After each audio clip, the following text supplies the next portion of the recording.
Okay, greetings everyone. Now I'm going to do and speak something that's required of me literally before I have sex to be proper. So it's something that's an open statement and a prerequisite. It's going to be done now. Okay. I'm going to discuss the ancient description of the Spanish language and what the word HIS-SPAN-NIOLA means. It literally was not a discussion or a statement about a language, but of a description of a name. Okay, and it was what Sanjaya, who at the time was Tracy's eternal soulmate, Tracy Sins in her current incarnation, of Unfallen Angel, who's, a sex god, a sex star, Playboy of the year, Playboy, Mexico Playmate, Bunny of the year 2021. Just the point. The statement that Sanjaya rejected, that he refused to do, as the ruler of Scorpius, was what the word Hispaniola means. It meant His-SPAN-NIOLA, and it literally meant that the woman in the sex act would open her legs wide, and the statement of it was from Ta'anak to Megiddo. As the character in Star Trek Next Generation said, the tragic figure that died, with arms open wide, but the statement was with her legs open wide, okay? Meaning that when she opened her legs, it was with that same arm, heart, soul, complete openness, okay? And it literally meant that she was doing something to make a statement that penetrating her was a permanent goodbye to necropolis, okay? That she literally was matching and overruling the power of the abyss of complete condemnation, and that it was being done with the statement that this was not who she was. This is not, you were literally saying that she was the absolute opposite of destination necropolis when you penetrated her. Okay, these are the things that Sanjaya, Shemaiah as, Shamzaza, connipted as. He simply refused to be willing to take attention to detail because he did not value the woman in a sex act. But then when you look at him as an evil genius, he was completely committed to what? Hermaphroditism, being a pirate. Okay, all these vows, all this devious stuff, building the Glock bell, all this malevolence. And then all this sex they want to have. But the fact is that they didn't take time out to do this. Why? Because it ended up being immediately destination necropolis for every one of the males. The fallen angels, deliberately fallen because of what? Simply doing things the proper way. They refused to correlate, for one, the woman's legs being open wide, Hispaniola, his span, because it was something that the woman would be saying to him, and he would admit that's my span, okay, and open from Ta'anak to Megiddo in terms of how far her legs are open wide, how far her heart, mind, and body is what? That he's supposed to be even more open to her. Not just because the sex act is required that equal, it's called eros glasnost, that equal openness in the sex act, okay? The problem of having open legs and not an open heart, open orifice and not an open mind, okay? And then a man, the hypocrite, he was the hypocrite. He wanted her legs open, but not her heart. His heart was closed, okay? He didn't have an open mind to her. He did not have an open anything to her. Everything about her was closed. And he was literally looking at her as clay and him the potter, acting as though he were the Lord in the sex act. Inherently problematic and unsolvable. And I'm going to speak directly to you men and women about these specifics of the sex act. These were things that in the beginning were absolutely forbidden because of how inherently problematic and unsolvable it made sex, period.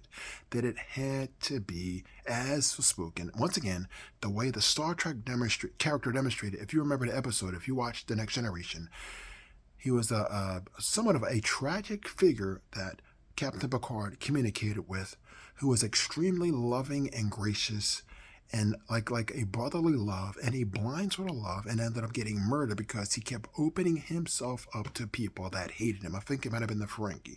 Okay, this is the problem because the femme fatale does this to males or females that, once again, her heart, her body's open, the penetrator is not. it becomes a dagger. When you have a woman's legs open and your heart's not open to her, soul, mind, and body, when there's not full eros glasnos, it becomes an act of deceitful war of the most problematic variety that can cause sex to basically be something no one gets to do ever, because it's an act of war. The woman is way too vulnerable. And when you think about the missionary position, as if it's saying this is where she's going to save your soul, But even more so, not like the woman's legs completely open, the orifice open, and you're on top of her. She's in an absolutely, apparently, and actually vulnerable position, okay? And these are things that have to be confronted. You women and men need to slow down, back up, and completely confront these issues of openness, eros glasnos. I did a similar discussion like this literally in the Wegmans parking lot, I believe, over in Princeton, sitting in my car about a year ago, discussing eros glasnos from a Snoopy and Woodstock book, dealing with the things like having a heart of love. Like that heart of love is like in your penis and in your vagina, that love needs to be in there. These requirements are things that were pivotal and always are to sex. We live in a society that we're not openly speaking. It means what? You're all suffering, you're in danger, and by default, you're being home. You're letting in the worst of people, specifically the males, okay? Like when someone says it's like a long, sharp sword, that's a concern, okay? Because I'm put it this way, it's a problem. You're telling me that there is a malevolent aspect. There's a problem when your hard penis is described that way. It's inherently problematic and unsolvable, okay? Way too many of your women are brainwashed to take light of it, and guess what? You're getting incubus, and the men will say, I've heard men say, yeah, I boned her out. And I'm like, that's what we do to a carcass of an animal. You realize how malicious that statement is? Or I knocked her off, as if it was iconoclasm. It means like you smacked her down, like she thought she was a god. When you got rid of her, now you're just a slut. Beat it, yo. Do you realize how malevolent this shit is?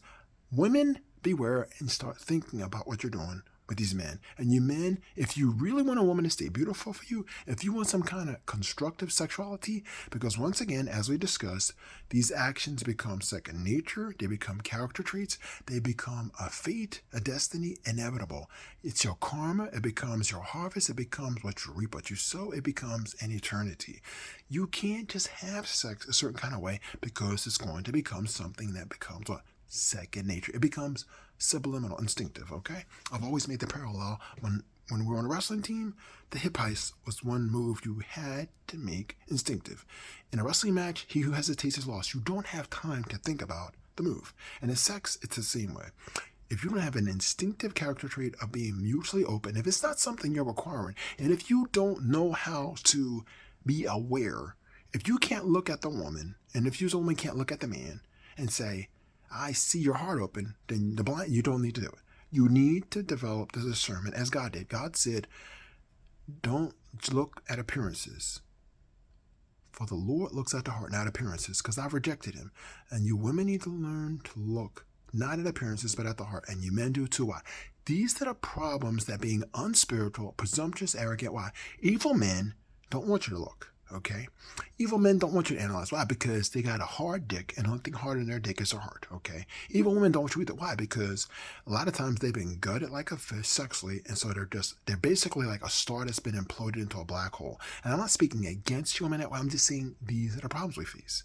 We need to slow down and require more communication from each other in the sex realm. But it also requires forgetting about the shame required with that. Okay? If you're ashamed to open up completely to someone you're thinking about sexually and it's your heart, soul, and mind, then you all need to communicate until you're sure. Okay? Touch and go is the song until you feel free. And then you get loose, then you can get free, then you get like Pollock painting as I discussed in Las Vegas. Then just like Pollock, they just go off on each other. Why? Because you have constructive assurance that each person is not being malicious and that the proof's in the pudding, okay, that you can see yourself getting younger, that you're actually really saving each other's soul. Why doesn't anybody talk about that? Being born again is not just a cute form of saying of really good sex. It's something that is supposed to be a reality. You really are supposed to be saving each other's soul at the least, okay? Your intentions need to be beyond sacrosanct between lovers. Sex is such an intimate act. It requires not just the best of intentions, but the clearest of communication, the willingness to communicate, and also to show it and not just argue with someone and insist you're doing something they tell you you're not doing. Okay, I'm talking to male and female. Okay, once again, with your legs open wide was the description in the ancient days. And the funny thing was, the relationship in Scorpius was a real concern. Why? Because of the concern that the tail of the scorpion was something that Sanjay's penis was not supposed to be used as, which is exactly what he ended up doing.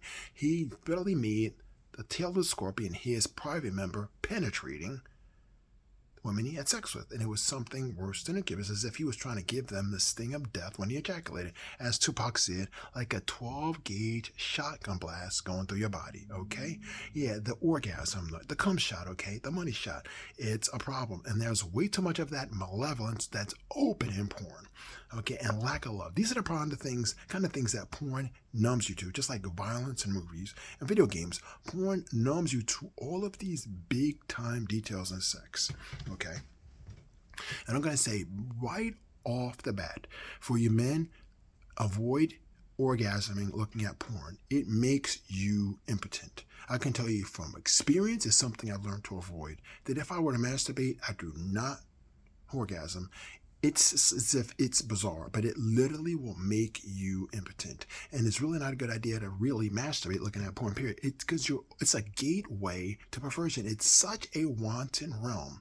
You're going into a multiverse of literal wantonness that literally it's literally games without frontiers, walls without ears. And worse yet, there aren't any walls without ears, but it's such a dangerous realm. I tell you, men, don't learn the hard way. Something advice has been taken.